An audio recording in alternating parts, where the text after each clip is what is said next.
Raimundo Sela foi um pintor cearense que estudou na Escola Nacional de Belas Artes, no Rio de Janeiro, e que depois alçou voos para a Europa, onde aperfeiçoou sua formação. Grande parte de sua obra é voltada para o retrato de trabalhadores, com foco especial nos jangadeiros, figuras basilares na produção artística desse autor. Sela mostra o esforço, a união e o movimento dos povos do mar, contrapondo a visão estigmatizada que estes carregavam perante a sociedade de sua época. Raimundo Sela é um nome fundamental quando se deseja pensar a história do Ceará e do Brasil. Suas obras são verdadeiras máquinas do tempo, que nos fazem observar não somente as pessoas do passado, mas, sobretudo, a construção de identidade de toda uma sociedade.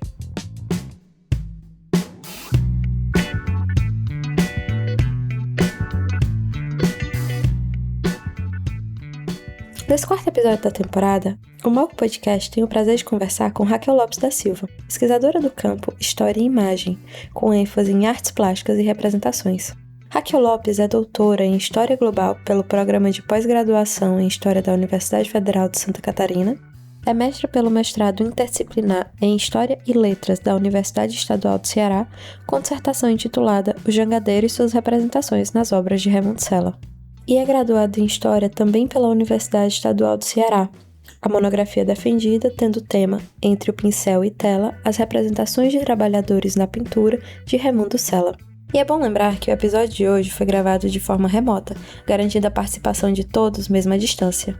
Eu sou Roberto Urdinei, estudante de Ciências Sociais da UFC. E eu sou Júlia Carla, do curso de Arquitetura e Urbanismo da UFC, e esse é o quarto episódio da terceira temporada do Malco Podcast. E hoje a gente vai falar sobre Raimundo Sela e o seu legado.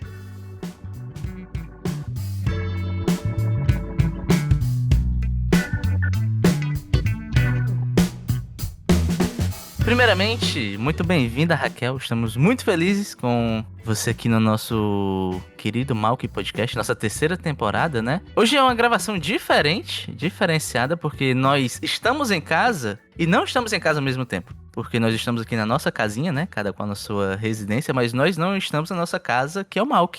E a primeira pergunta, Raquel, já vou puxar um pouco de Malco, né? Porque a gente sabe que você já também foi uma das habitantes de lá. A gente tem a nossa primeira pergunta, que é padrão para todos os convidados, que é aquela: de onde você veio, como é a sua história, como você chegou até aqui hoje. Eu queria que você falasse um pouco também como foi sua experiência no Malco. Certo.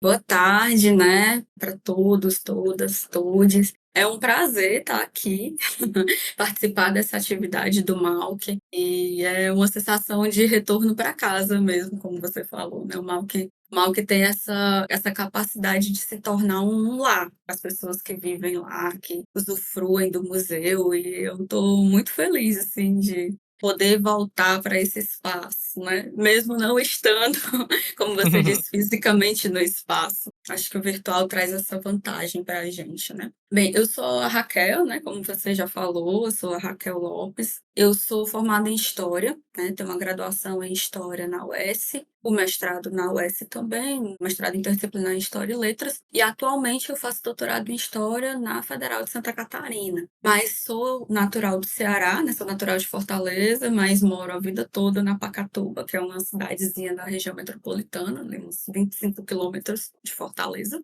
E aí, sou a filha mais velha de 4 filhos, tenho uma irmã e 2 irmãos, tenho mãe e pai, né, vivos ainda, e aí a minha família é essa, né, meus pais são separados já há algum tempo, então a minha convivência familiar nuclear foi com a minha mãe e os meus irmãos, e entrei na graduação em História em 2015, em 2015.2. E aí fui fazendo esse curso de História, né, numa disciplina da Berenice Abreu, que era professora de disciplina de ação educativa patrimonial. A gente fazia estágio, né, supervisionado dessa disciplina, e ela tinha uma parceria com uma série de museus. E aí eu fui para o Malc. Eu lembro que o Malc, quando eu fiz o estágio, se não me falha a memória, foi em 2018. A minha turma de estágio foi a primeira turma de estagiários da UES no Malc. E aí era uma turma com 8 pessoas, e nossa, foi uma coisa muito boa, assim. Quem nos recebeu foi a Graciele. Eu não lembro se o Saulo já estava, acho que o Saulo ainda não estava no Malc.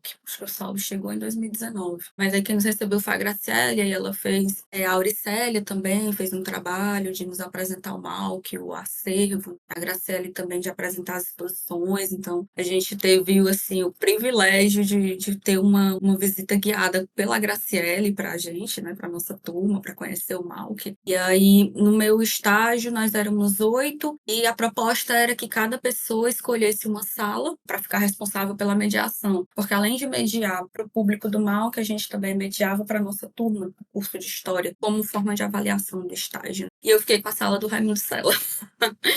Mas a minha relação com o Sela, ela vem de antes desse estágio, né? Eu conheci o Sela através da Berenice, também um projeto de iniciação científica da UES, da professora Berenice. Ela já pesquisava jangadeiros. No doutorado dela, ela pesquisou as viagens reivindicatórias dos jangadeiros na década de 40, né? Especialmente o raid de 41, é quando os jangadeiros saem de Fortaleza e vão encontrar com o Getúlio Vargas, né, para reivindicar direitos trabalhistas, mas ela também estudava outras, né, da década de 50. E aí, como um desdobramento dessa pesquisa dela, ela propôs estudar as representações desses jangadeiros num projeto de iniciação científica. E aí, quais eram as representações, né, que ela identificava? Nas músicas, nos jornais, no cinema e nas pinturas. Então, eu entrei nesse projeto para trabalhar com as representações dos jangadeiros nas pinturas. E aí, eu mapeei junto com ela pinturas que representavam o Raimundo Sela. E aí, foi assim que eu cheguei no Sela, inicialmente.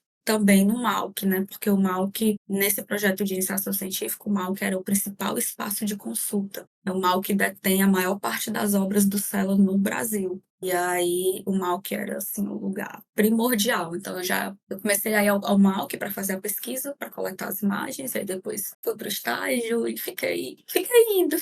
Fiz várias coisas E no foi Malc. ficando, foi E foi ficando. ficando, e foi O Malc ficando. tem essa coisa de adotar a gente não querer mais sair lá de dentro. Exatamente. É isso mesmo. Você falou, né, que você começou ainda durante a graduação e foram algumas pequenas experiências que foram te apresentando o Sela, mas a gente sabe que você levou isso mais à frente, né, que continuou contigo aí no mestrado, mas numa caminhada mais longa. Tipo Sim, assim, quais sim. foram os maiores desafios que tu encontrou pra pesquisar durante o mestrado, né, porque você acabou se aprofundando muito mais nele e por um pouco de outras perspectivas. Tipo, quanto foi em relação a questões metodológicas, questões pessoais, o que foi que te motivou a continuar levando ele, né? Pronto. O Selo sempre foi um desafio. Por quê? Porque quando eu comecei a fazer a pesquisa, era uma coisa que a primeira experiência de pesquisa na graduação, a gente não sabe bem como é que faz, né? E aí a gente vai aprendendo os caminhos metodológicos e um dos caminhos é fazer o levantamento bibliográfico, né? Fazer um estado da arte daquela pesquisa. Quando eu comecei a fazer isso, eu descobri que não tinha muita coisa sobre o Selo. Isso me deu uma insegurança.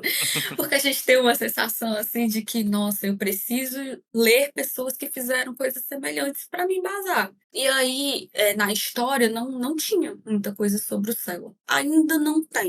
Quando eu comecei a pesquisar, eu encontrava muita coisa nas artes plásticas. Críticos, né, escreviam sobre a obra dele. Aí depois encontrei um trabalho da geografia, trabalhava com a paisagem marítima, né, a partir dos quadros. E aí encontrei um trabalho da Vera Rosani, que foi aluna aí da UFC e pesquisou sobre a trajetória artística do Raimundo Sela, no Rio de Janeiro. E aí ela foi uma grande base, o trabalho do Delano Pessoa, que também trabalhou um pouco da trajetória do Sela. E aí isso foi uma grande base. Mas eu estava trabalhando com a representação, analisando as imagens. Não era bem a trajetória dele, né? Era um trabalho feito a partir do que ele pintava. E aí sobre isso não tinha quase nada. O que tinha era sobre crítica da arte, né? A história não tinha essa análise. E aí eu lembro que eu conversava com a Berenice, que era a minha orientadora, e dizia para ela assim, nossa, como é que eu vou fazer? Não tem referência sobre. E aí ela me disse assim, você vai ser a referência, você vai escrever sobre isso. Eu disse, ai, que responsabilidade.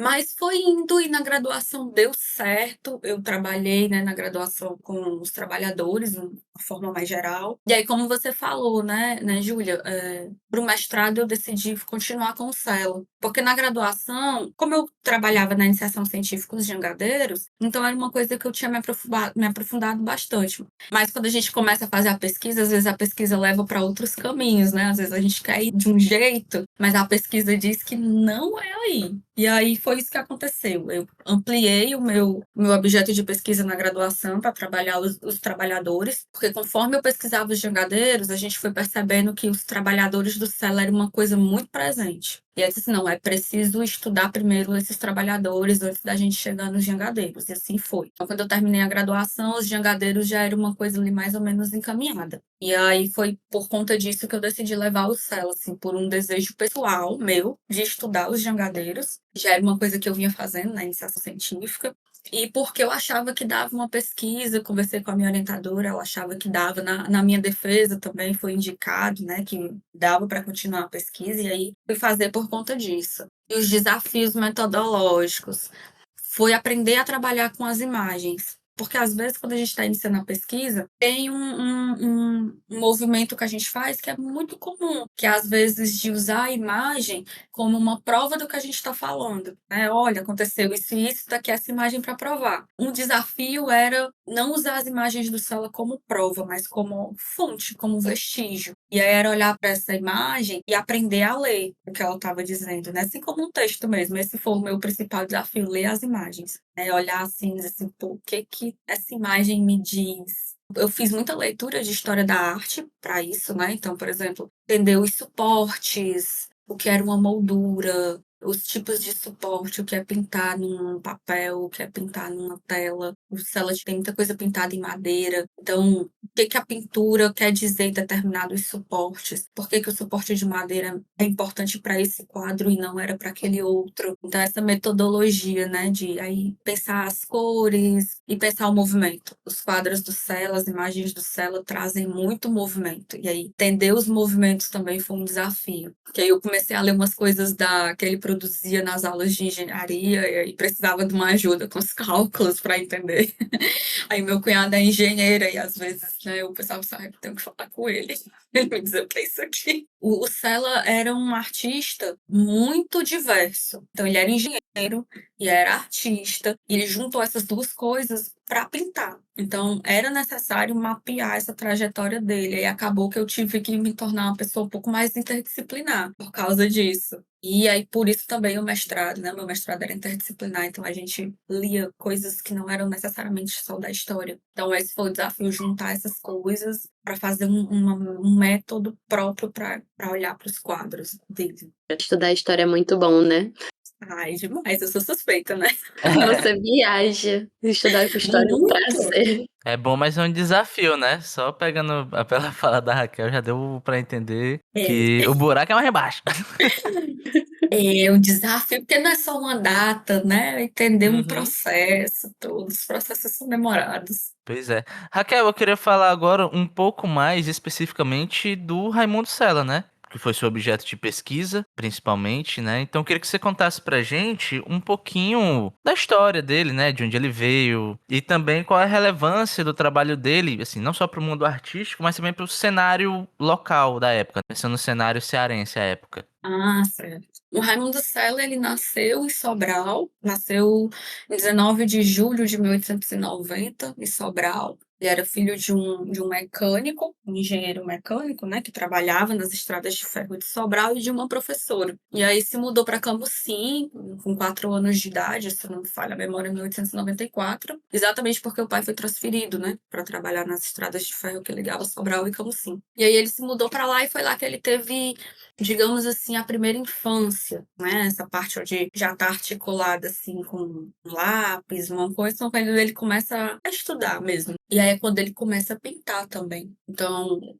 o primeiro quadro dele é uma natureza morta. E aí quando a gente vai estudar, às vezes, as trajetórias artísticas de muitos artistas, é sempre um primeiro caminho, né? Uma grande maioria começa pintando as naturezas mortas, depois vai evoluindo para outras coisas. Que esse era um caminho da arte nesse período que o Sela nasceu, né? Final do século XIX, início do XX. A gente tinha um percurso artístico que dizia assim, olha, começa desse jeito, depois quando você conseguir fazer isso, você vai fazer isso. E o Sela seguia esse caminho. Tanto é que o Sela sai de Camusim, vai para Fortaleza, estuda no Liceu do Ceará há alguns anos, e lá ele tem essa formação bem tradicional, né? No Liceu ele estuda francês, ele estuda latim, e aí vai estudar ciências. Quando ele finaliza as aulas no Liceu, ele se transfere para o Rio de Janeiro, que também é um percurso muito próprio dessa época, da intelectualidade mesmo, né? Sair do Ceará para estudar na capital, né? A capital do país no momento é o Rio. Ele chega em 1910, final de 1910, e inicia os estudos lá em 1911. E aí o Sela tem uma particularidade que eu acho muito legal, assim. Tinha uma expectativa da família, né? O pai queria que ele fosse engenheiro, mas ele queria estudar artes. Nas cartas que foram publicadas, ele vai dando esses indícios, né, de que ele queria estudar arte. Então, o que ele faz? Ele consegue conciliar as duas formações, né? Ele estuda a engenharia na Escola Politécnica, que hoje, atualmente, é a Federal do Rio de Janeiro, e estuda artes na Escola Nacional de Belas Artes, que hoje é o Museu Nacional de Belas Artes, né? Então, o Museu Nacional tem uma documentação dele lá. O quadro que ele pinta em 1917, quando ele ganha o prêmio de viagem ao estrangeiro, está no Museu Nacional de Belas Artes. Eu tive assim, o privilégio de poder ir no Rio de Janeiro fazer essa pesquisa, consultar a documentação que estava lá, ver esse quadro pessoalmente. Ele é enorme, ele é lindo. Então, o Sela faz esse percurso, e aí é um percurso bem da época. Ele estuda na Escola Nacional de Belas Artes, ele é um artista academicista, e é esse artista que vai estudar pintura e como se faz uma pintura a partir dos moldes acadêmicos, né? Então, que é o desenho do corpo, então ele tinha cadeira de corpo, desenho figurativo, e aí ele ganha um prêmio de viagem ao estrangeiro em 1917, mas aí devido à guerra ele só viaja em 1920 e fica de 1920 a 1922, se não me falha a memória. Ele vai estudar em alguns países, Bélgica, Inglaterra, França, né? Ele se hospeda na França e faz os estudos dele na Europa. Então, quando ele pinta o quadro de viagem, o Diálogo de Sócrates, em 1917, o governador do Ceará ele já faz contato querendo adquirir o quadro. Mas aí era um regulamento da Escola Nacional de Belas Artes que o quadro vencedor ficava na escola. E ele se compromete, nesse período, a pintar um quadro para o Ceará. Mas esse quadro ele só sai muito tempo depois, quando ele retorna para o Brasil e para Fortaleza especificamente. Mas ele está lá na Europa e em cartas com o pai ele fala que precisa fazer esse quadro para o Ceará. E na Europa é quando ele encontra os trabalhadores. Ele vai ter algumas aulas com o Frank Bramiga, que é um gravador inglês, que ele tem as obras do Frank Bramiga são de trabalhadores do mar, né? Trabalhadores do mar, estivadores, pessoas que trabalhavam nos portos, né? Então, é nesse contato que ele começa a fazer as primeiras gravuras de trabalhadores, não ainda os trabalhadores do mar, como o Frank Bramiga, mas trabalhadores lá da França, né? Trabalhadores da Europa. Então, tem algumas gravuras de um homem fazendo uma fundição, tem a gravura de um barbeiro nas margens do Sena. Então, ele começa a fazer esses desenhos de trabalhadores, quando ele localiza os primeiros trabalhadores do céu. E aí, quando ele volta para o Ceará, ele volta primeiro para Camusim, fica em Camusim ainda por uns 7 anos, mais ou menos. Em Camusim, ele vai trabalhar como engenheiro, a primeira experiência dele como engenheiro. Vai trabalhar como engenheiro após a morte do pai. Aí ele diminui o trabalho artístico dele, ele pinta de forma mais espaçada. E em 1938 ele se transfere de Camusim para Fortaleza. E aí é quando ele vai trabalhar especificamente como pintor, e é quando ele começa os jangadeiros. E, assim, um resumo bem resumido.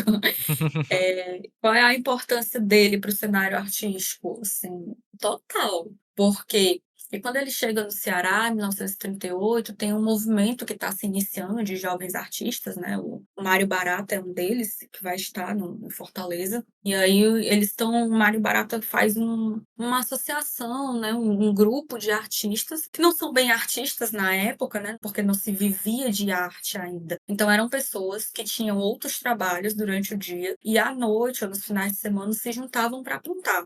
E aí, quando o Mário Barata sabe que o Raimundo Sela tá em Fortaleza, porque ele vai para Fortaleza, e em 1938 ele começa a pintar a abolição dos escravos, que é o quadro que ele promete para o governo do Ceará lá em 1917, e aí ele só pinta em 38. Então ele vai se instalar no foyer do Teatro José de Alencar para poder fazer um ateliê para pintar esse quadro, porque eu não sei se vocês já viram, mas ele está lá na Academia Cearense de Letras. É um quadro imenso. Mais de 2 metros. Então, ele fica lá no teatro e o Mário Barata sabe que ele tá lá, né? Descobre que ele tá lá e o procura, querendo que ele dê aulas, né, de pintura. Mas o Sela era uma pessoa muito reservada. E aí, por algum motivo, né, ele não se compromete a dar aulas, mas ele abre o ateliê para que esses jovens artistas pudessem ir lá, pudessem ver como ele faz, né? Então ele dava dicas, né? As pessoas pintavam, levavam lá e ele dava dicas, né?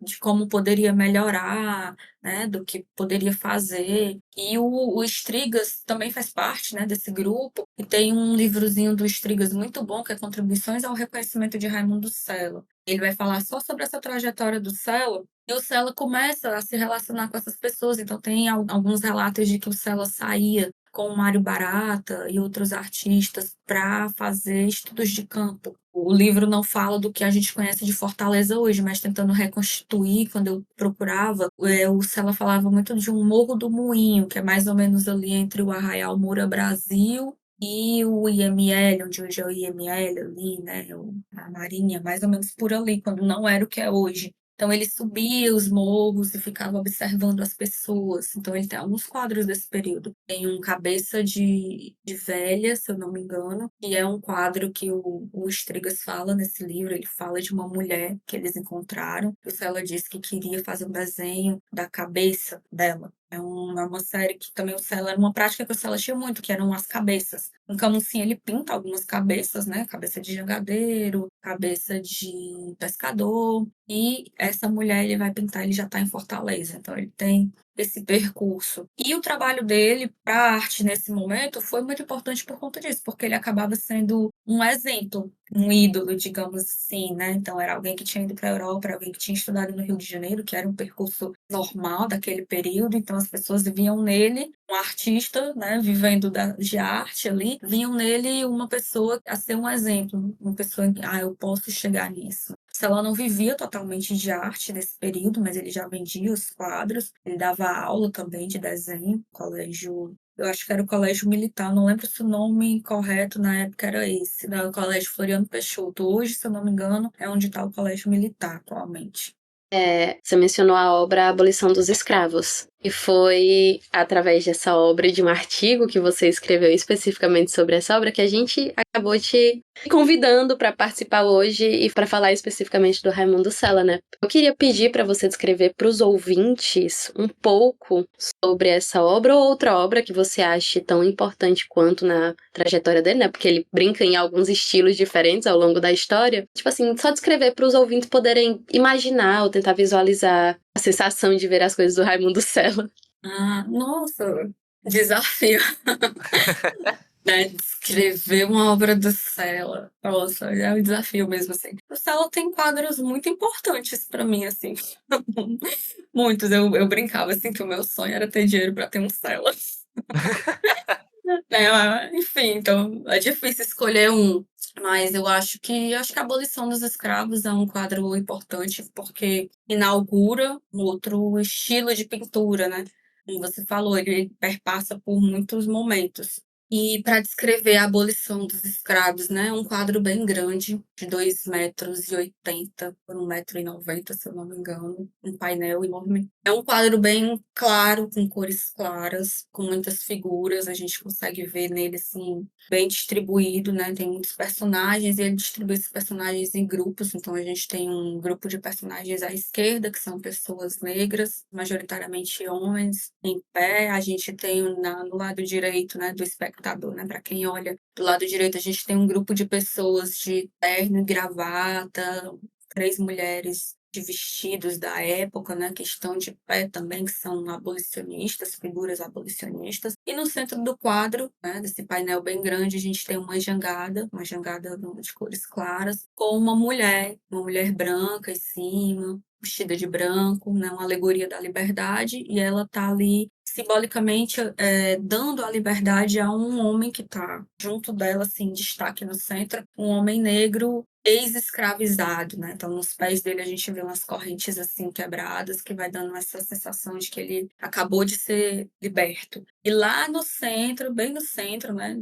A gente imaginando, né? Liberdade e uma pessoa ex-escravizada. Entre essas duas figuras, lá no fundo do quadro, tem um grupo de jangadeiros colocando uma jangada no mar. Então, são homens negros também, um céu azul, umas nuvens que era uma característica muito forte do Sela, que era uma mistura de rosa, e ele fazia umas nuvens com uns tons meio lilás, assim, que eram muito característico das obras dele. E aí é mais ou menos isso. Assim, os quadros do Sela são muito sensorial, né? Também é muito do que você sente quando olha. Então, esse sensorial, eu diria que é o sensorial de sol. Acho que a gente sente calor quando olha para os quadros dele, assim. Porque tem um sol que quem é do Ceará compreende que calor é esse, né? Não é um calor que nem onde eu tô aqui, que você vê o sol e... Não, é um calor mesmo, uma coisa quente que você sente na pele, assim. O que eu ia falar, eu acho que essa obra, A Abolição dos Escravos, é uma obra que comunica muito bem com todos os cearenses, né? A nossa história, ela toca muito mais perto de casa. E eu também acho que Com é uma obra que certeza. você meio que se perde nela. É tanta coisa que você começa a olhar numa ponta e passa um tempo olhando uma ponta e na outra tem outra coisa. Enfim, parece que há vários caminhos dentro de uma obra só para o seu olho percorrer. Quando você olha para um quadro desse, se você separa esses personagens, você tem vários outros quadros dentro de um quadro só. Então, você consegue ter um quadro, por exemplo, se você isola a liberdade na jangada, é um quadro, é uma imagem. Você isola os jangadeiros lá do fundo, é um outro quadro.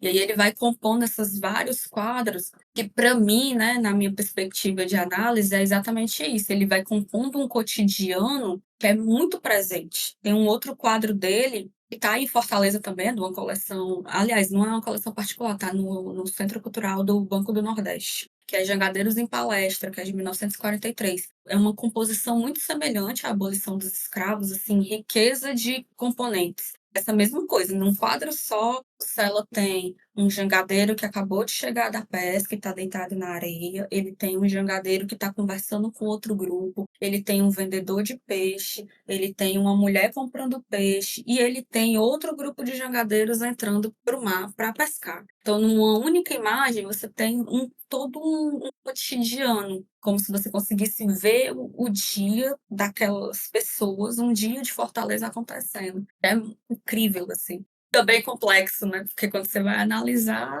o quadro dá um trabalho. E aí é um desafio, querendo ou não, né?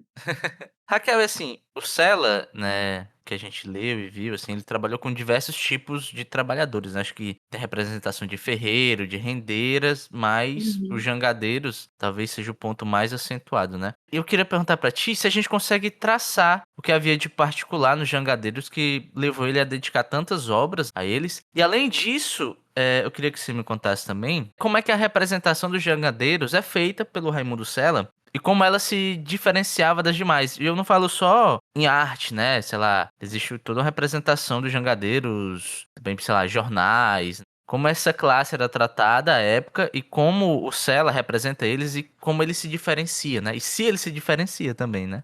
Ah, é a questão da minha dissertação. É, pois é. É uma das questões que movia a dissertação, né? Tipo, por que que esses jangadeiros são diferentes? Eles são diferentes. Por que que são, né? Como que são? Uhum. Ah, assim, O Sela, ele é uma pessoa que ele escreveu algumas cartas, e aí, assim, como identificar, né, por que que o jangadeiro é importante? Isso é uma coisa que a gente consegue fazer a partir das fontes, mas nunca é completamente, né, porque o Sela não deixou um registro dizendo, olha, eu vou pintar esse jangadeiro porque para mim ele é isso. Mas é uma coisa que a gente vai localizando a partir desse trabalho com as fontes. Então, para mim, o jangadeiro, para o Raimundo Sela, ele se destaca porque é uma questão pessoal, né? O Sela, apesar de ter nascido em Sobral, mas ele passou a vida toda a trajetória dele em cidades litorâneas. Então, ele começa em Camusim, e aí ele tá lá naquele mar. Camusim já tem um porto. Quando o Sela chega lá no início do século XX, Camusim já tem um porto. É um porto efervescente, é um porto que chega mercadoria da Europa, né, e embarca coisas para outros lugares. Então, vocês imaginam o que é, né, no momento em que você ainda não tem as estradas, de principal modo de escoação, de produção e chegada de pessoas é pelo trem, pelo porto, né? Então, o porto é o aeroporto de hoje, né, onde chega e sai gente, coisas a todo instante. Ele morava lá, vivendo com essas pessoas, e lá você já tem esses trabalhadores do mar. Aí ele vai para Fortaleza, né, outra cidade litorânea, também em desenvolvimento. Vai para o Rio de Janeiro, e quando chega no Rio de Janeiro, essa efervescência do porto é muito maior. Então, o Sela chega no Rio de Janeiro e o Sela pega ali o período da revolta da Chibata, quando você tem os marinheiros ali se revoltando contra as condições de trabalho nos navios e na marinha como um todo. Então ele está sempre em cidades litorâneas, né? Viaja para a Europa de navio e vai descrevendo como é que é os portos das cidades em que ele atraca. Então ele tem uma carta que ele descreve como é que é chegar na Espanha. Então, para mim, esse trabalhador, eu não consigo dizer assim com toda certeza por que que o jangadeiro se destacou. Mas, para mim, o jangadeiro se destaca primeiro, porque o Sela tem um envolvimento pessoal com o litoral. É um lugar onde ele vivia e onde ele observava. E segundo, porque os trabalhadores vão chegar para ele como um tema importante. Para mim, eles chegam para ele na Europa, porque quando eu começo a identificar a produção dele de trabalho na Europa, né? Então, é quando os trabalhadores aparecem, os trabalhadores de Paris, da Inglaterra. Então, eu acho que quando eles voltam para o Ceará, e aí ele junta essa relação com o mar, com as cidades litorâneas, com os portos, e os trabalhadores. E aí quem se destaca, né, como trabalhador no mar, no litoral, é o jangadeiro. Não só, né, ele pinta outros, como você falou. Ele tem quadros com estivador. E aí, quando ele sai de Fortaleza, no final, em 46, ele vai para o Rio de Janeiro de novo. No Rio de Janeiro, ele está pintando outros trabalhadores do mar. Então, ele tem outros quadros de pessoas que estão no mar, não o jangadeiro que a gente conhece. Eu acho que é isso. Para mim, são esses dois motivos, assim, que levam ele a pintar os jangadeiros. É uma relação com o mar e uma relação com os trabalhadores, né? O interesse pela figura do trabalhador. E aí, quando chega aqui no Ceará, o trabalhador que se destaca no olhar dele, para mim, é o jangadeiro. E você tinha perguntado sobre as particularidades, né, desse jangadeiro. Nossa, eu encontro muitas.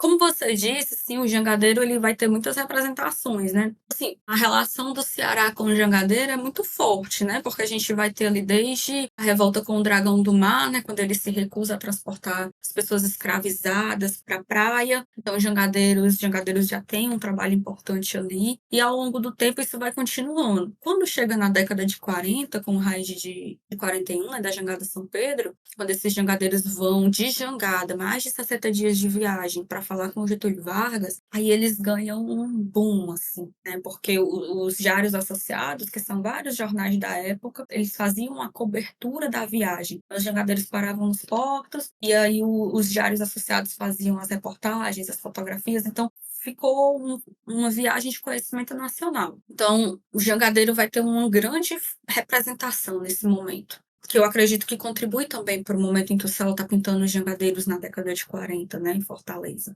Mas aí, assim, para além dessa representação do herói, né, que é o que os Diários Associados vai fazer com essa viagem, né, de como eles são heróicos, de como eles são fortes, corajosos por enfrentarem o mar, né, para fazer essa viagem, mas também tem um outro lado dessa representação, né, como você falou. O jangadeiro, ele era muito visto também, para além desse momento da viagem, desses atos de coragem, ele também era muito visto como alguém que que era um desocupado em alguns momentos, né? Então, o jangadeiro tem um ritmo de trabalho muito diferente do trabalho fabril, né? Então, é um jangadeiro que acorda de madrugada, sai para pescar, ainda está escuro, cedo da manhã ele está voltando, porque o horário da pesca é aquele. Então, quando ele chega, às vezes ele está na praia, limpando seu peixe, assando seu peixe na praia, às vezes ele está deitado, e aí vai criar uma outra representação, né, de uma pessoa que não trabalha, porque ele está num ritmo de trabalho diferente, né, que não é o que a gente tá querendo ver ou está acostumado naquele período. Na década de 40 você tem a industrialização acontecendo muito forte, então o que o pessoal está querendo é o ritmo fabril, né, do relógio, de entrar de manhã e sair de tarde. O jangadeiro não tem esse trabalho, o trabalho dele não é dessa forma. Então, vai se criar essas representações, né? Do malandro, da pessoa que não trabalha. Nos jornais, a gente também via muitas notícias sobre o jangadeiro como o bêbado, que estava sempre no bar, como o baderneiro, né? Então, tinha notícias de jangadeiros que brigavam de faca na praia.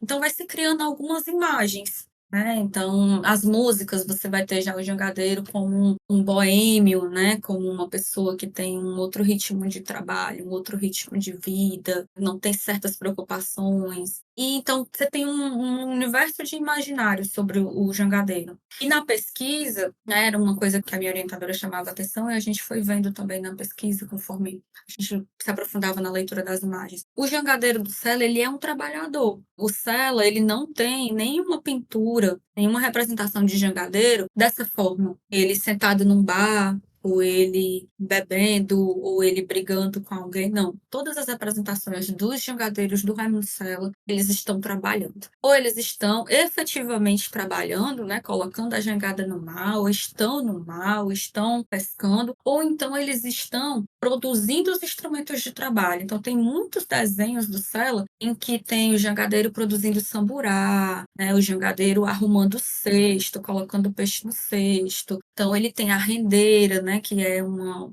pessoa também do universo do jangadeiro. Normalmente, a esposa do jangadeiro, ela era uma rendeira, né, então o jangadeiro saía para ganhar o seu trabalho, né, para ganhar o seu dinheiro com a venda do peixe, e a rendeira ficava em casa fazendo a renda, que era um complemento da renda familiar daquela casa. Então, ele está sempre trabalhando. Então, né, das imagens que eu analisei durante a minha dissertação, em todas você encontra o jangadeiro exercendo uma atividade de trabalho. Para mim, essa é a maior particularidade das pinturas do Sela. Então, quando eu fui para o Rio de Janeiro para mapear as representações de jangadeiros lá, a gente encontra outros tipos de representação, como o de Cavalcante, né? Ele tem um jangadeiro, mas o jangadeiro dele não está trabalhando. O Oswald Guild, que era um gravurista, que aprendeu um pouco de gravura com o Sela. Quando o Sela se aposenta na disciplina de gravura de talho doce que ele dava lá no Rio de Janeiro, o Guild assume. O Guild tem também uma série de pescadores, né, de gravuras, mas os pescadores do Guild, por exemplo, a gente já encontra eles num bar. Eles não estão bebendo, eles estão em pé assim no bar, mas eles já estão num outro espaço. Os do Sela não, eles estão sempre na praia, eles estão sempre trabalhando, dá uma sensação assim, de que eles trabalham 24 horas. Mas para mim essa é a principal particularidade das pinturas do Sela em relação tanto ao que ele pinta, em relação a outros artistas que vão pintar jangadeiros, pescadores de uma forma geral, quanto em termos de representações de jangadeiro no geral, de outras mídias, de outras formas, né, de música, de arte. E o jangadeiro dele é um trabalhador. Eu acho que pra qualquer pessoa, assim, que tem muito fascínio, eu talvez seja um pouco suspeita pra falar, né? Porque eu acho que desde a primeira vez que eu vi uma obra do Raimundo Sela, que foi acho que é Mãe... Maternidade. Nossa, desde a primeira vez que eu vi essa obra, eu ainda não sabia que era Raimundo Sela, eu fiquei assim, eita, é isso aqui, ó. Essa sensação de identificação, né, que você acaba tendo com cada história que ele conta. E eu vou voltar lá pra trás, pra nossa conversa sobre o quadro da abolição. Esse misticismo que a gente... Misticismo não, né? Porque aconteceu, é verdade, tá na história. Aconteceu no Ceará, né? De ter essa grande força dos jangadeiros pra acabar com a escravidão naquela época, né? A gente queria... Ao que você explicasse como é que todos os elementos do quadro contam essa história que você destrinchou um pouco agora, né? Sobre a importância dos jangadeiros nessa jornada e por que eles são tão importantes como peça central do quadro. Quando o Sela promete um quadro para o governo do Ceará, né, lá em 1917, ele se compromete a pintar um quadro sobre a história do Ceará, como tratativa, né? Quando o governador não consegue adquirir o quadro vencedor, porque também tinha esse interesse, né? O Sela estava lá, era um cearense que tinha acabado de ganhar o maior prêmio de artes plásticas do país. E aí o governo Uhum. queria isso como forma de se mostrar mesmo, né, enquanto local, né, de dizer, olha como a gente é importante, né? O vencedor do prêmio é o cearense, o quadro dele está aqui, ó, para a população do Ceará. Quando ele não consegue isso, o Celo se compromete. Aí ele fala disso numa carta para o pai dele, ele se compromete a pintar um quadro de tema histórico do Ceará. Quando ele volta para cá, em 1935, tem um outro quadro do Sela que é menos conhecido, que é a Catequese, que é um quadro que não tem uma data assim bem estipulada, mas estima-se que seja de 1935. E esse quadro, alguns críticos diziam que esse era o quadro, né? Esse poderia ser o quadro para o Ceará. Eu não tenho bem lembrança de onde esse quadro está agora, mas esse quadro eu acho que ele ainda é do governo. Era o Palácio da Luz na época, agora eu não lembro o nome oficial que está atualmente. Mas aí tem esse quadro, ele nunca ficou como quadro pintado para o governo, né? Porque ele não vai ser exposto nesse momento. E aí tem o quadro da abolição dos escravos. O que a gente tem de fonte diz que era o quadro contratado para o cumprimento desse compromisso. E esse quadro, os elementos que vão trazer essa história, né? Tem-se, né, essa perspectiva de que o Ceará foi a primeira província a abolir a escravidão, né, em 1884, 4 anos antes da abolição oficial, né, com a Lei Áurea. E aí o Sela vai fazer um quadro a partir disso. Por quê? Em 1938 é o aniversário de 50 anos, né, da abolição dos escravos, né, no Ceará. Eu estimo, né, a partir da pesquisa, que esse quadro nasce a partir daí também, dessa comemoração, é uma comemoração do cinquentenário dessa abolição. E quais são os elementos que o quadro traz, né? Eu já tinha, quando eu estava descrevendo o quadro, eu meio que já falei algumas coisas que ele vai mobilizar nisso. Ele vai mobilizar a liberdade, e aí uma das grandes diferenças em termos de representação de liberdade é a liberdade na jangada. Porque em vários países você tem quadros, né, com representações da liberdade, né? Eu acho que o mais famoso é a Liberdade Guiando o Povo, né, que é lá da França, do Eugène Delacroix, se eu não me engano. É essa mesmo, a Marianne, né, Uhum. Marianne. Então esse é o mais famoso. Mas a liberdade do céu, ela chega numa jangada. E isso não é inocente, né? Então ele pinta a liberdade na praia. Na dissertação, eu faço um paralelo com outro quadro que é pintado num período bem próximo e também é um quadro desses representativos e de celebração da abolição da escravidão no Ceará, que é Fortaleza Liberta, que é um Uhum. quadro, quando você coloca eles assim em comparação, são muito distintos. A Fortaleza Liberta, o José Irineu de Souza está pintando ali todo mundo dentro da Câmara, como se fosse um momento solene em que se decide que o Ceará não tem mais escravizadas. Então, são pessoas brancas, de terno, gravata, mulheres de vestido assim, de mangas bufantes, estão todo mundo ali dentro de um espaço institucionalizado, com bandeira, a bandeira com o símbolo de Portugal, e lá no fundo do Fortaleza Liberta, na mesa diretora, onde estaria se decretando essa liberdade, você vê o Dragão do Mar, de terno e Uhum. gravata lá também. Só que aí a abolição do Raimundo Sela, ele subverte completamente isso. Ele coloca a abolição numa praia, a liberdade numa jangada, e ele coloca o jangadeiro trabalhando. Então, assim, você tem pessoas escravizadas, representadas pelas pessoas negras, tem lá um grupo de pessoas. Aí você tem simbolicamente uma pessoa que está acabando de ser libertada, né? Os grilhões acabaram de ser rompidos, tem lá na pintura, né? As correntes quebradas. Então é como se nesse quadro ele está institucionalizando o momento em que o último escravizado foi liberto, que faz parte desse cenário de abolição precoce na província do Ceará. Em contrapartida, ele também está colocando que esse jangadeiro é importante, porque o jangadeiro, né, atrelado à questão da libertação dos escravizados, ele está em vários pontos do quadro do Sela, né? Ele está na jangada, que é o Uhum. principal objeto de trabalho desse jangadeiro. Ele está no Dragão do Mar, o Dragão do Mar também está representado no quadro do Sela. Ele está de terno e gravata. ele tá lá do lado dos abolicionistas, né, e tudo, a minha hipótese é que o Dragão do Mar aparece lá dessa forma e não como um jangadeiro, né, com as roupas tradicionais do trabalho do mar, porque é um quadro oficial. E o quadro oficial, ele precisa atender a determinadas coisas, né? O artista, ele tem ali uma autonomia, tanta uma autonomia total, né? Ele precisa atender a algumas coisas. Então, para um quadro Ainda tem um oficial, scriptzinho, um roteiro pra seguir. exato. Então, eu acho que o Sela já fez uma grande revolução quando ele coloca a libertação lá a liberdade na jangada e a abolição na praia, né? Então, mas ele coloca os jangadeiros trabalhando lá no fundo. Então, quando você olha o quadro, você assim, olha, o último escravizado sendo liberto. Em contrapartida, o jangadeiro, ele continua trabalhando. Por quê? Porque quando ele coloca o jangadeiro trabalhando, ele está dizendo assim, ó, esse jangadeiro, ele sempre trabalhou em prol dessa liberdade. Então, ela está acontecendo ali na praia de forma pomposa, com essa mulher chegando, mas quem trabalhou nos bastidores, né, nas revoltas, dizendo assim, não vamos mais transportar escravizados dos portos, é o jangadeiro. O jangadeiro lá no fundo, ele continua trabalhando, porque o trabalho é uma coisa que sempre fez parte da vida dele. Então, tem um evento solene acontecendo ali, mas o cotidiano do jangadeiro não para. Então, para mim, são esses elementos que o Sela coloca que diz assim, ó, nossa, a liberdade no Ceará aconteceu a partir do mar, né? E aí a partir dessas pessoas.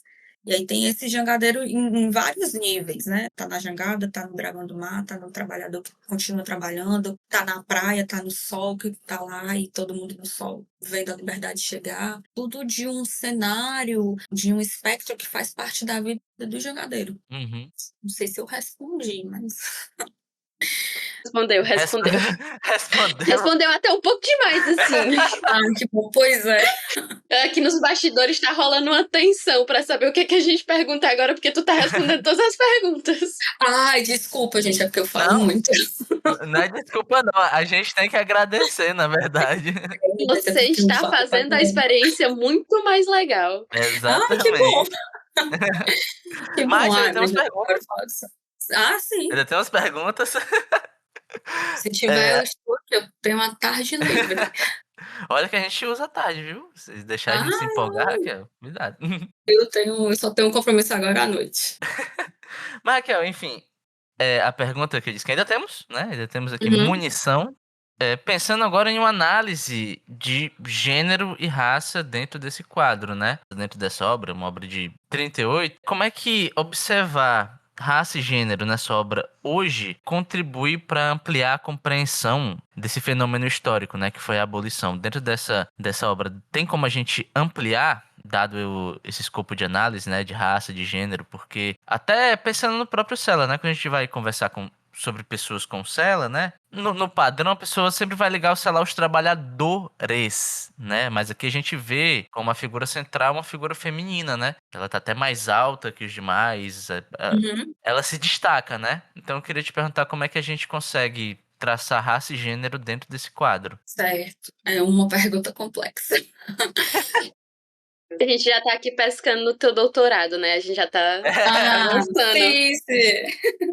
Pois é, eu confesso para vocês que na graduação a classe era algo que aparecia, porque para pensar trabalhador, claro que ele não tá ali, ele não é o dono do meio de produção. E o jangadeiro também não era, né? O jangadeiro, ainda hoje é muito comum que o jangadeiro ele não seja o dono da jangada, da embarcação em que ele trabalha, né? Essa jangada é de alguém e ele é uma espécie de arrendamento, né? Ele arrenda a jangada para poder trabalhar. Então, naquele período da graduação, isso era muito presente, né? Que o trabalhador estava no oposto do dono dos meios de produção. Mas raça não era um foco para mim, nem na graduação e nem foi muito no mestrado. Não é uma análise que eu fiz muito. Mas hoje, né, como a Júlia falou, né, já indo para o que eu faço hoje no doutorado, isso já é muito mais visível. Nesse artigo, né, que vocês mencionaram, da análise do quadro da abolição, eu tento fazer um primeiro exercício que eu faço de analisar raça e gênero principalmente, porque do mestrado eu tive as primeiras disciplinas de gênero, que foram, eu fiz uma disciplina de gênero e poder e fiz uma disciplina de gênero e literatura. E aí, quando a gente está na pós-graduação, o tempo para escrever é muito corrido. São 2 anos para fazer tudo. Escrever, qualificar, fazer disciplina. Então, a estratégia que eu tinha, né, tudo que eu escrevia nas disciplinas era com relação à minha pesquisa. Então, nas disciplinas de gênero, eu disse assim, vamos tentar analisar gênero nas pinturas agora. E aí eu fiz um outro artigo de um outro quadro, e aí fiz esse, para analisar gênero e raça, né? Bem, a liberdade é aquilo que eu falei anteriormente. O artista, ele tem uma certa autonomia, mas ele não pode fugir totalmente de algumas coisas no quadro oficial. Mas a gente também vê uma questão do contexto. A abolição dos escravos, ele é um quadro histórico. O que a gente entende como um quadro histórico? Ele é um quadro que é feito para exaltar e celebrar um momento da história. O Sela está celebrando a abolição da escravidão no Ceará, né? Então tem todo o imaginário. Ele está pintando um quadro no aniversário de 50 anos dessa abolição oficial. Ele está pintando um quadro para o governo. Então ele precisa exaltar algumas coisas. E a liberdade é uma figura muito mobilizada nas representações. E ela é sempre como uma mulher. E uma mulher branca, porque também a gente vai ter um ideal de liberdade que é muito eurocêntrico. Ele está concentrado lá na Europa, uma ideia de liberdade que é constituída na Europa. Então, por exemplo, quando se pensa em liberdade, se pensa muito na Revolução Francesa, né? Que é de onde vem a Marianne, né? Que é essa inspiração do Sela. Se você olhar para a liberdade guiando o povo e a liberdade do Sela, elas trazem muitas semelhanças, assim, a roupa branca. Então, a roupa da liberdade do Sela, ela é uma roupa muito parecida com a roupa das deusas gregas, as representações das deusas gregas, né?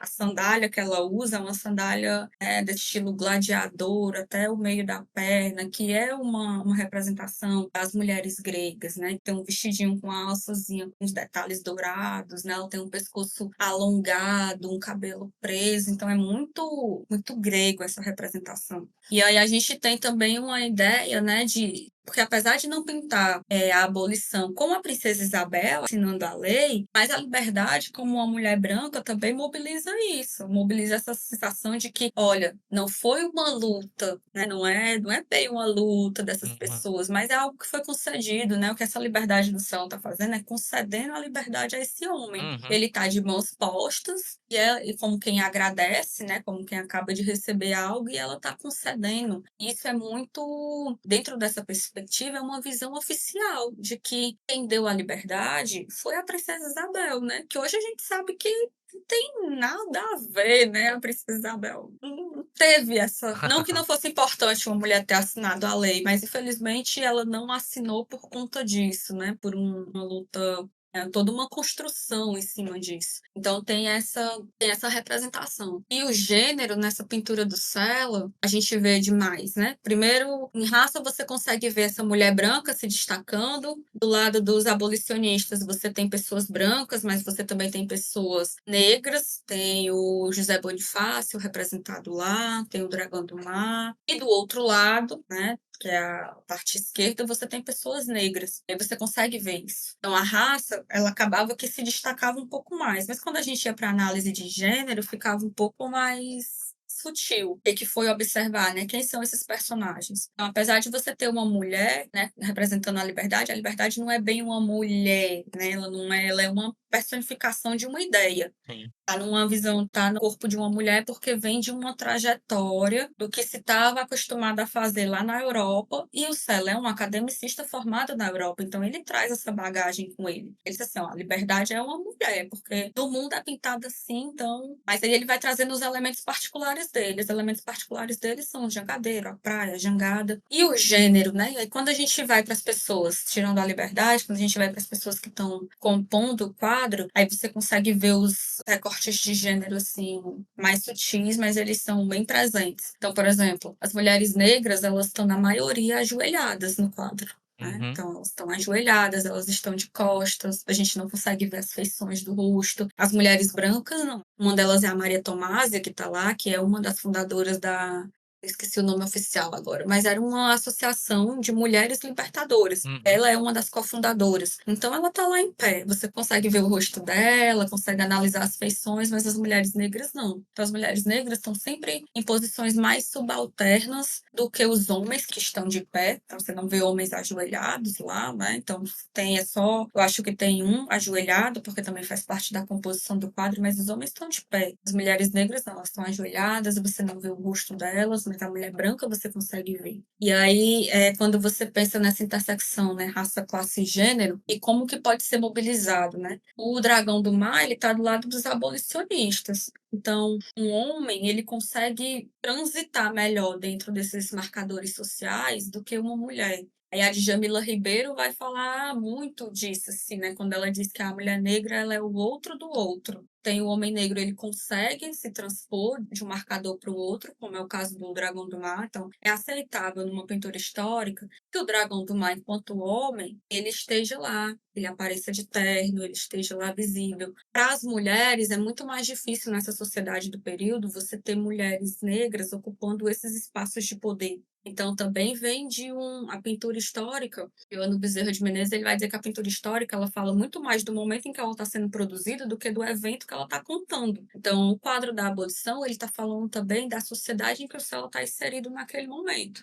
Então, pensar essa mulher negra se mobilizando, né, mudando de classe, ocupando outros espaços, é muito mais difícil do que pensar um homem, como o Dragão do Mar, se mobilizando, né, ascendendo. Então, um homem negro, ele consegue, em alguns momentos da sociedade, ele consegue ascender e mudar de posição, apesar de não deixar de ser negro, claro. Mas para a mulher negra é muito mais difícil. E aí a gente consegue ver isso nos quadros do céu. Você não tem uma mulher negra em ascensão lá. Todas elas estão no grupo das pessoas escravizadas. Ai, não, me recompor.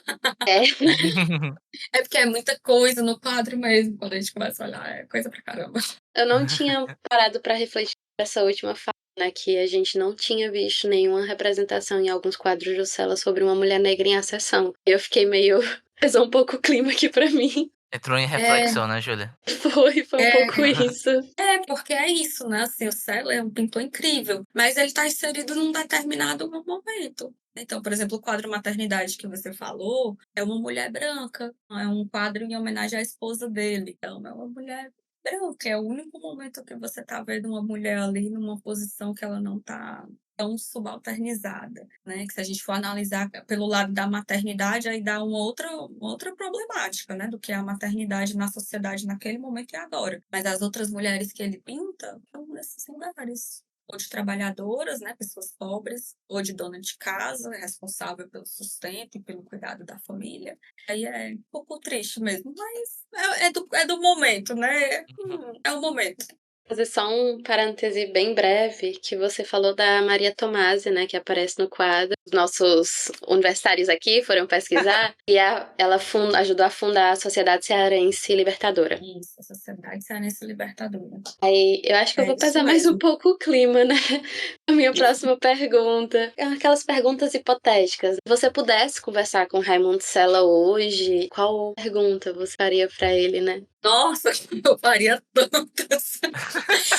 Primeiro, eu perguntaria para ele aonde estão as cartas que eu procurei, não é? Para quem que ele entregou. Eu quero na minha porta agora. Exatamente. Como é que foi essa questão das cartas, Raquel? Você fala brevemente, né, que você teve que fazer algumas transcrições. Tem algumas cartas dele que foram publicadas, né, num livro comemorativo. Eu acho que era R. Sela, Luz e Sombra. Foi um livro publicado pela Secult em 1994. E aí era um livro recolhendo um monte de coisa da vida dele. Nesse livro tinha uma tese que ele apresentou na Escola Nacional de Belas Artes, inclusive estudando o quadro de Angadeiros em Palestra, que é o de 43. E aí tem pessoas fazendo críticas às obras dele e tem uma seção de cartas, com algumas cartas publicadas, cartas que ele enviava para o pai. E aí eu uso essas cartas, eu uso na graduação, mas uso muito mais na dissertação. Mas aí, uma vez conversando com o Roberto Galvão, que acho que vocês devem conhecer, né? Já fez exposições aí no Malc, e uma vez ele me disse que tinha umas cartas que não foram publicadas. Eu, nossa, um ouro, né? Para quem tá fazendo pesquisa, ouro, assim, vale mais que o Roberto Galvão tem tudo, né? Falar assim, Ceará Arte, o Roberto Galvão tem na casa dele, não é possível. Tem. O Roberto Galvão fez parte da minha banca de monografia, eu tive o prazer de ir na casa dele. Pois é, então, nossa, ele é um amor, assim. E ele é isso, ele tem tudo, ele sabe tudo de todos os períodos, ele é um estudioso incrível, né? Então eu perguntaria por essas cartas, porque essas cartas me interessam ainda hoje. Não sei, assim, pra quem faz, a gente, quem tá na história, o pessoal diz que a gente gosta de fofoca, né? Gosta de saber das Era coisas. o que eu ia falar, né? O historiador, ele fica assim, É o- procurando uma É o coisinha. fofoqueiro profissional, né? É o fofoqueiro profissional, né, que o pessoal diz. Então a gente quer saber dos detalhes. Eu perguntaria isso e também perguntaria, se eu pudesse encontrar com o Raimundo Sela, eu perguntaria sobre os jangadeiros. Acho que eu faria a pergunta que você me fez, assim, né? Por que os jangadeiros? Porque eu tenho as minhas hipóteses, né, que eu defendo na minha dissertação, baseado nas fontes que eu consegui coletar. Mas eu gostaria de saber dele, por que que o jangadeiro era importante. Pode ser que ele me diga outras coisas que eu nunca imaginei. Nossa, excelente, Raquel.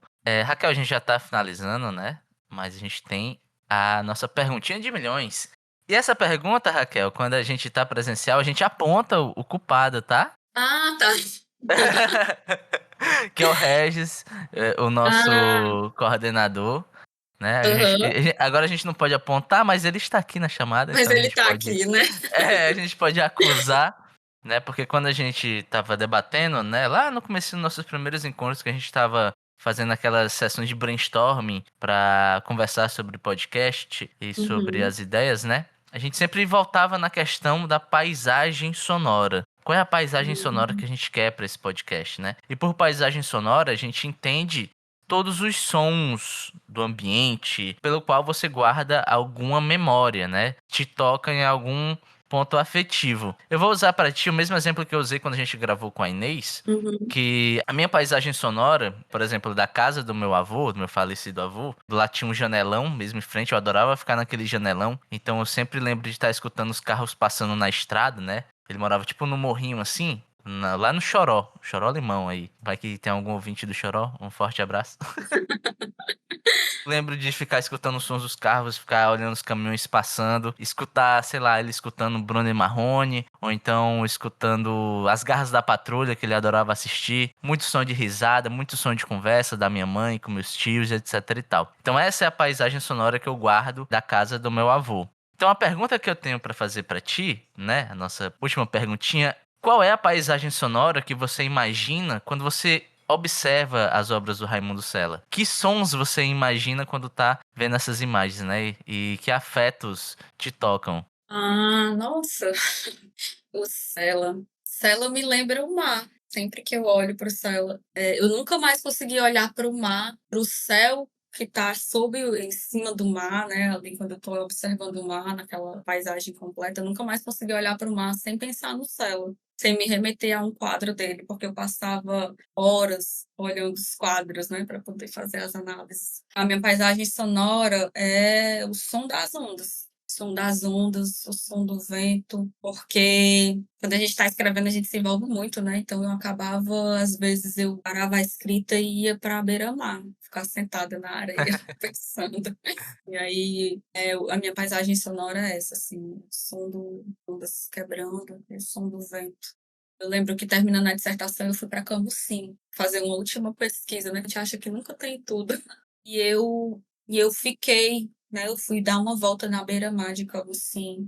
E aí, chegando lá, eu fiquei um tempo olhando para aquele mar e me imaginando o que o Sela tinha visto em Cambuci quando ele era criança, o que ele tinha visto em Cambuci na década de 30, quando ele voltou.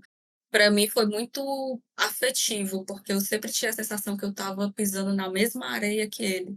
Isso me conectava muito com a pesquisa, me conectava muito com ele, assim. Então, quando você falou das pinturas, logo eu lembro do som das ondas. E lembro também do som das ondas de Camusim, quando eu fui lá. Então, falou, já me transporta automaticamente para a praia. Eu acho que é isso, assim. Nossa, excelente, Raquel.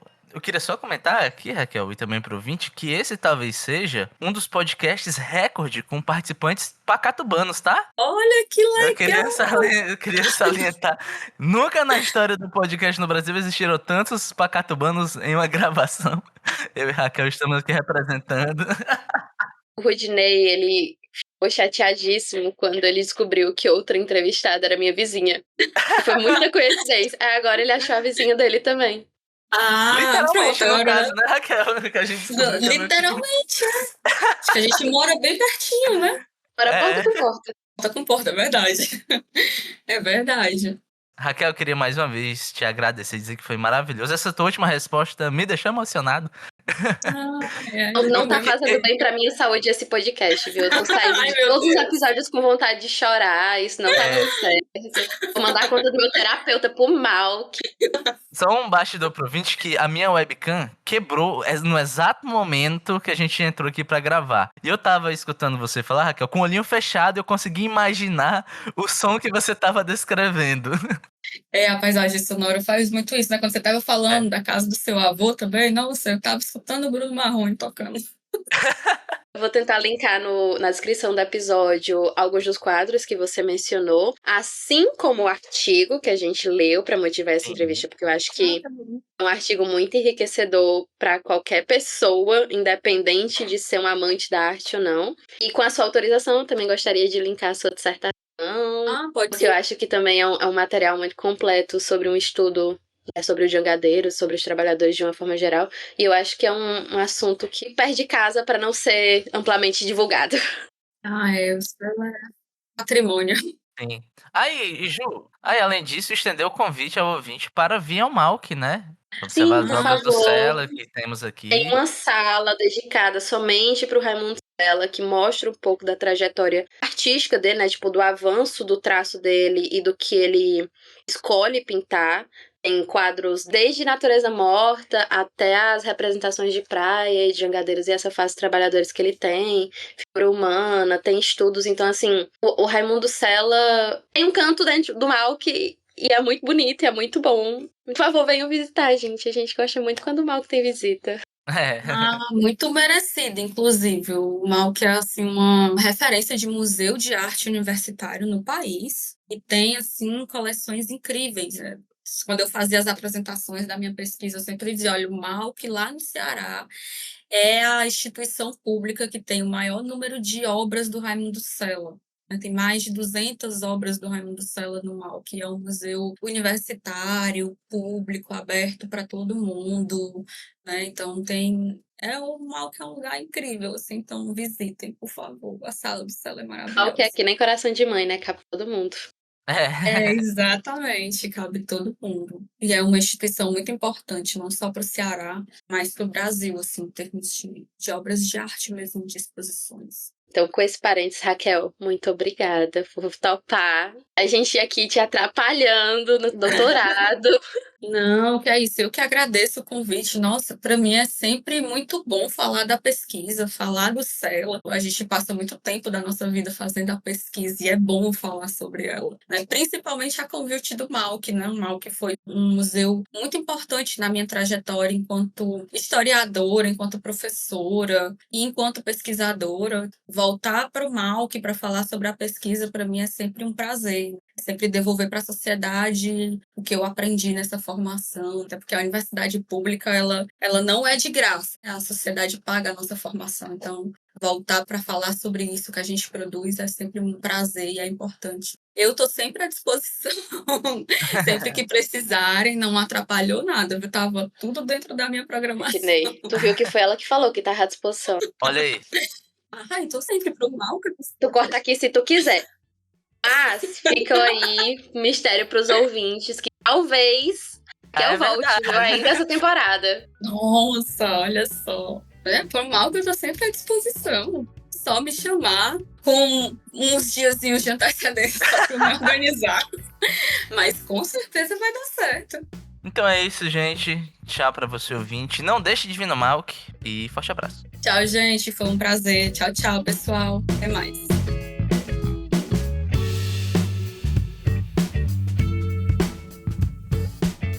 O Malk Podcast é um projeto do Museu de Arte da UFC, viabilizado pelo Programa de Promoção da Cultura Artística da Pró-Reitoria de Cultura da Universidade Federal do Ceará. O roteiro e a produção desse episódio são de Roberto Rudinei e Júlia Carla. A orientação e coordenação de produção é de Regis Torquato Tavares. Não esqueça de curtir, comentar e, o mais importante, compartilhar. Até o próximo episódio, um abraço e tchau!